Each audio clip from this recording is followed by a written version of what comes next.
Hoje eu quero falar com vocês um tema que eu coloquei aqui, que é despertando para ler a Bíblia. Eu, desde quando fui alfabetizada, eu tive o meu primeiro contato com partes da Bíblia. A minha família era muito pobre e a minha atividade preferida era ir à escola. Eu ficava triste quando chegava a época das férias. Para mim, ler era o descortinar de um mundo maravilhoso. Eu lia todos os dias os mesmos livros que tínhamos em casa. Eram pouquíssimos. Ainda hoje eu guardo alguns desses livros. Esse é um deles, que está marcado, que foi feito em 1966. Mas a minha mãe se converteu ao Senhor Jesus e a partir desse momento a igreja do Evangelho Quadrangular, que era a igreja onde nós frequentávamos lá em Santo André, a igreja começou a dar alguns livrinhos para nós. Um desses livrinhos é o livro de Provérbios. Eram livrinhos de bolso. Além desse, havia também um exemplar de bolso do Evangelho de João. E eu lia e relia esse material. Isso foi a glória para mim, porque além daqueles livrinhos, eu lia esses outros dois livrinhos de bolso. Isso melhorou demais o meu vocabulário, além de terem me dado uma visão maravilhosa do plano de Deus, do amor de Deus e excelentes conselhos, principalmente pelo livro de Provérbios. E além disso, além dessa minha paixão pela Bíblia, eu tinha paixão por dicionários. E lá em casa, a gente tinha 4 volumes. Era uma obra muito singela que foi adquirida à prestação. Naquela época, era comum os vendedores passarem nas portas das casas. Eram vendedores ambulantes e eles ofereciam de tudo: panela, cobertor, livros, fotografias. Comprava-se fiado com apenas uma caderneta. E todo dia combinado, aquele vendedor voltava para receber a sua prestação. Foi assim que minha mãe adquiriu aqueles 4 volumes de dicionário. Eu lembro, eles tinham capa vermelha. Eu os amava. Não é todo mundo que gosta de ler a Bíblia, como eu tive essa experiência. E não é todo mundo que tem facilidade em entendê-la. Muitas pessoas me falam que têm dificuldade para ler a Bíblia. E eu entendo. Então, eu resolvi gravar esse vídeo para dar uma ajudinha. Hoje, existem várias traduções da Bíblia. Existem desde as mais rebuscadas até as mais simples, com linguagem atual do nosso dia a dia.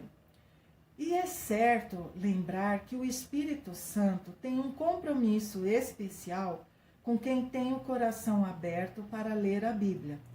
Aliás, aconselho orar antes de cada leitura, pedindo sabedoria e revelação ao Espírito Santo.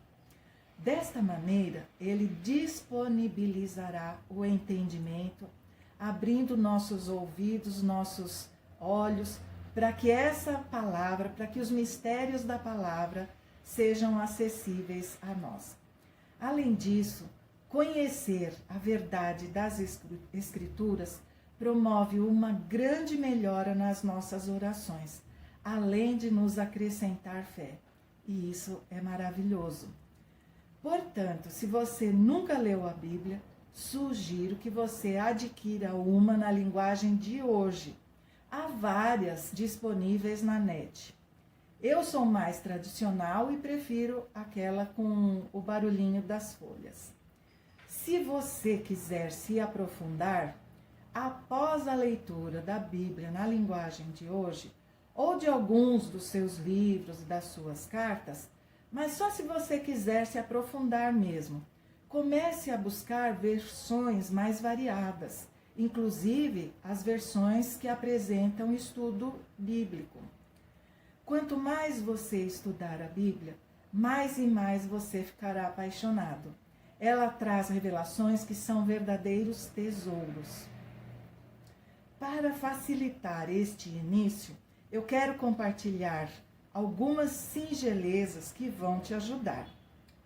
A Bíblia é formada por um total de 66 livros, sendo 39 do Antigo Testamento e 27 do Novo Testamento. Existem também outros 7 livros que são conhecidos como livros apócrifos, que não estão inseridos na Bíblia dos evangélicos, mas estão na Bíblia dos católicos. Estes livros encontram-se no Velho Testamento e têm valor histórico, mas não entraram para o cânon dos judeus. Por isso, também não foram aceitos pelo nosso cânon, os evangélicos. Se você quiser entender mais a fundo esta questão, basta recorrer ao Google sob o título O Cânon das Escrituras. Há muito material. Outro fator importantíssimo é você compreender que a Bíblia foi inspirada pelo Espírito Santo ao longo de todo o tempo, fazendo com que vários escritores fossem usados por Deus em épocas diferentes, sem, entretanto, haver contradição entre o seu conteúdo. E não poderia ser diferente. Estamos tratando da palavra de Deus, que é imutável e verdadeira, não comportando distorções. Perceberam a beleza da situação? Outro fator importantíssimo. O primeiro livro da Bíblia é Gênesis. Atribui-se a Moisés a sua autoria. E nós estamos separados de Moisés por um período de aproximadamente 3.300 anos. O último livro é Apocalipse. João, o evangelista, não o batista, o escreveu há mais ou menos 2.000 anos.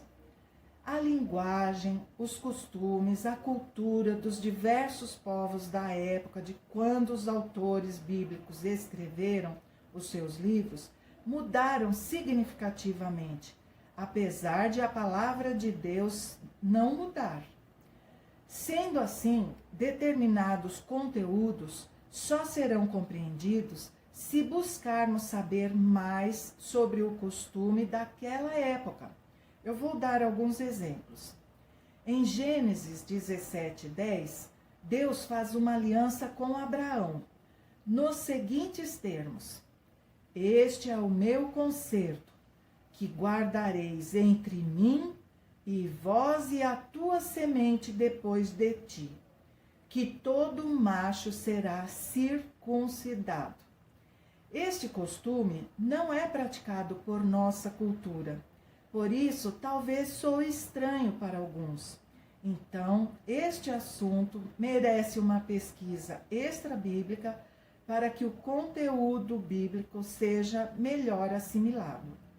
Outro exemplo, agora com o apóstolo Paulo, está lá na carta aos Coríntios, a primeira carta, capítulo 13, versículo 12.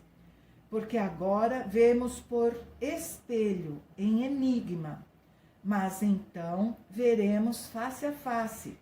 Agora conheço em parte, mas então conhecerei como também sou conhecido. O espelho da época do apóstolo Paulo era diferente dos atuais. Em geral, eles eram feitos de metal altamente polido. Os mais comuns eram os de bronze, mas também podiam ser de cobre, prata ou ouro. Com isso, fica mais fácil de entender o que Paulo quer nos dizer, pois os espelhos antigos não refletiam imagens tão bem como os de hoje. Então, passamos a entender que hoje nossa visão espiritual é embaçada, como se fosse um enigma. Mas haverá um tempo na eternidade que esta visão será perfeita, assim como é perfeita a forma como Deus nos enxerga hoje. Mas por onde começar? Pelo Velho ou pelo Novo Testamento? Antes, eu quero ampliar um pouco a minha explicação.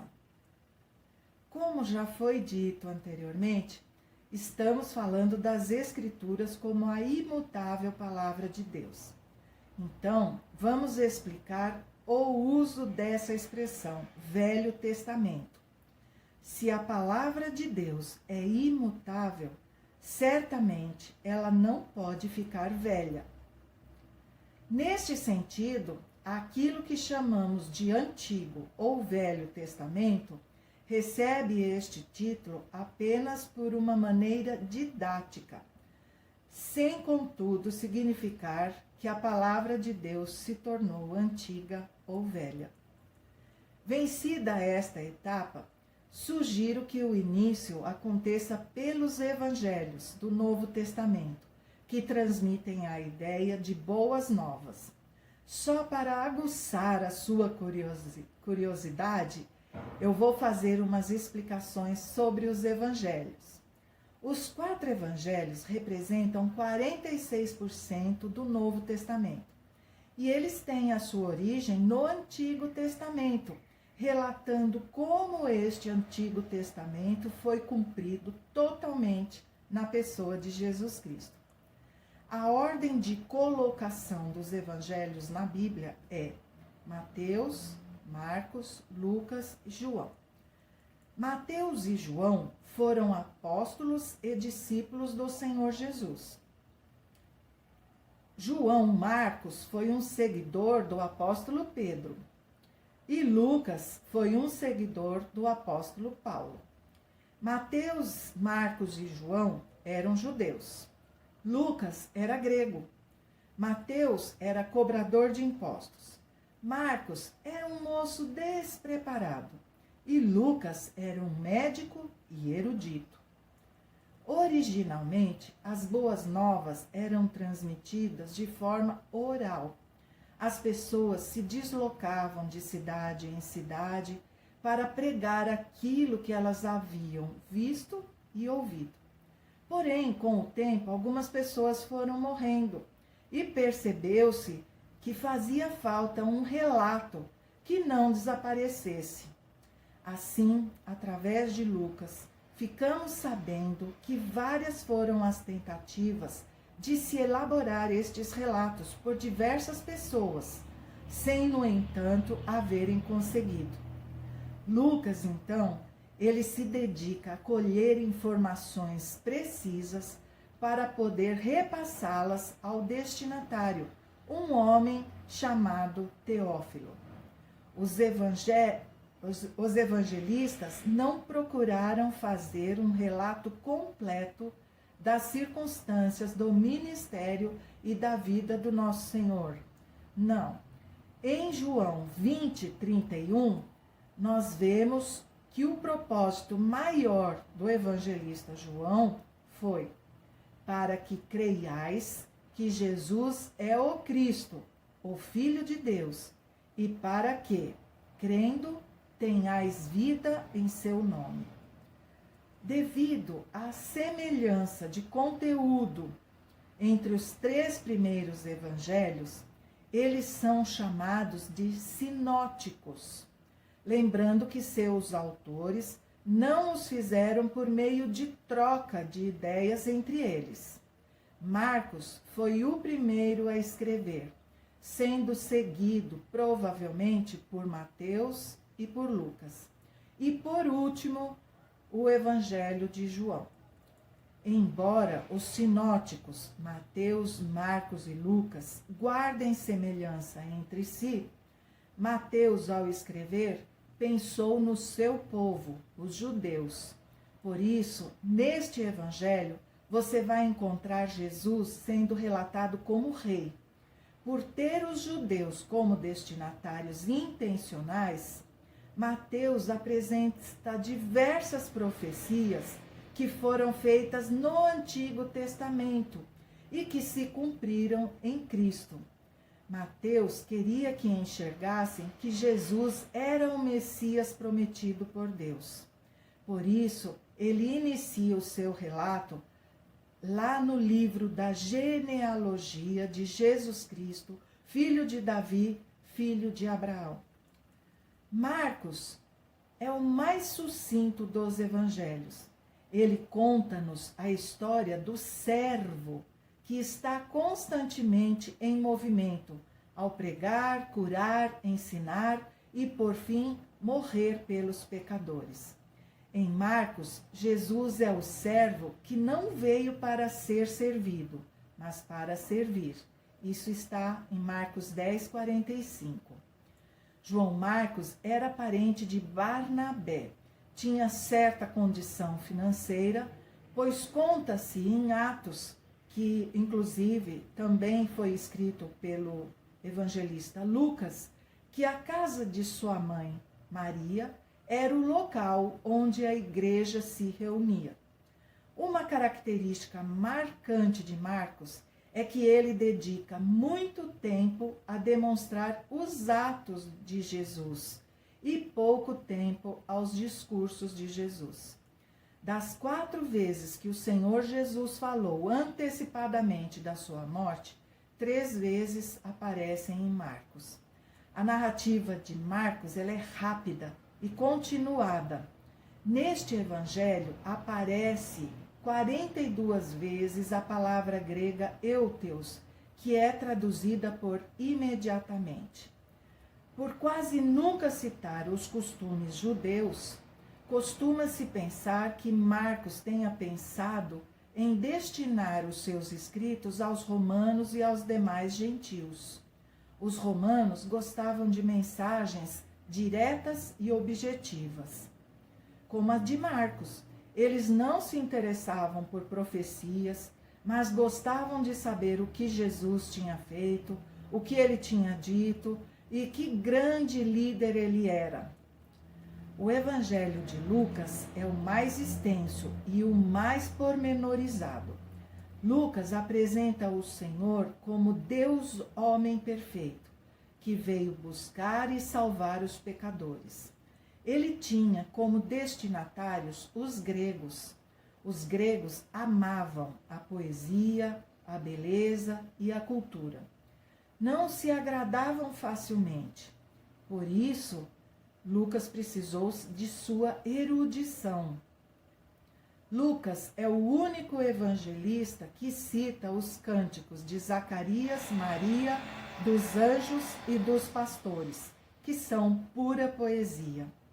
Também fica fácil de entender o porquê de ele ter colocado a genealogia de Jesus até Adão e não até Abraão como Mateus, pois ele queria provar que o lado humano de Jesus abrangia todos os seres humanos desde Adão. A expressão "o Filho do Homem" aparece 26 vezes neste evangelho. Lucas vai sempre fazer menção da atuação do Espírito Santo na pessoa, vida e ministério do Filho do Homem. O Evangelho de João é totalmente singular, diferente dos outros 3. Dos 4 evangelistas, nós podemos falar que João era o teólogo. Temos fortes razões para crer que João e seu irmão Tiago eram primos do Senhor Jesus. João foi o último dos apóstolos a ser morto. Logo no início do seu escrito, João parafraseia Gênesis 1, que diz: "No princípio criou Deus os céus e a terra". João começa dizendo: "No princípio era o verbo", e em grego o verbo é logos. E o verbo logos estava com Deus, e o verbo logos era Deus. Todas as coisas foram feitas por ele, e sem ele nada do que foi feito se fez. Nele estava a vida, e a vida era a luz dos homens. E a luz resplandece nas trevas, e as trevas não a compreenderam. Com esta forma de se expressar, João está dizendo aos seus leitores: o livro de Gênesis está narrando os fatos a partir da criação. Já eu estou revelando a vocês o que aconteceu antes da criação. isto é, antes da criação dos céus, da terra e do homem, onde havia a eternidade de Deus. Jesus, o homem que vocês conheceram, é o Verbo de Deus encarnado. Ele se fez carne e habitou entre nós. João se preocupou em apresentar Jesus como Cristo, o Filho de Deus. Ele escreveu a todos os homens. Também salientamos alguns acontecimentos de Jesus neste evangelho. São tratados prioritariamente os acontecimentos que se deram em Jerusalém. Outro fato a ser analisado é que neste evangelho temos grandes revelações sobre o Espírito Santo e sobre os 7 eu sou do Senhor Jesus. Eu sou o pão da vida, eu sou a luz do mundo, eu sou a porta das ovelhas, eu sou o bom pastor, eu sou a ressurreição, eu sou o caminho, a verdade e a vida, e eu sou a videira verdadeira. Imperdível, não é mesmo? Com este pequeno plano, penso que você seria bem-sucedido se começasse a leitura pelos evangelhos, sabendo destas pequenas particularidades que eu expus neste vídeo. E lembre-se, peça sempre a unção do Espírito Santo antes de começar a leitura. Como eu falei no começo, o Espírito Santo tem um propósito de nos aumentar o entendimento sobre toda a leitura da palavra de Deus. Esta palavra se renova a cada dia. Por mais que algum pregador tente esgotar todo o conteúdo de alguma passagem do Senhor, nunca ninguém conseguirá esgotar, porque a palavra de Deus, ela é inesgotável. E eu tenho certeza, você vai ser muito abençoado com a leitura da Bíblia. Se possível, após experimentar, coloque nos comentários como foi essa sua experiência. E a sua experiência pode ajudar outras pessoas. Eu desejo que você seja muito próspero nessa sua empreitada. Que Deus te abençoe.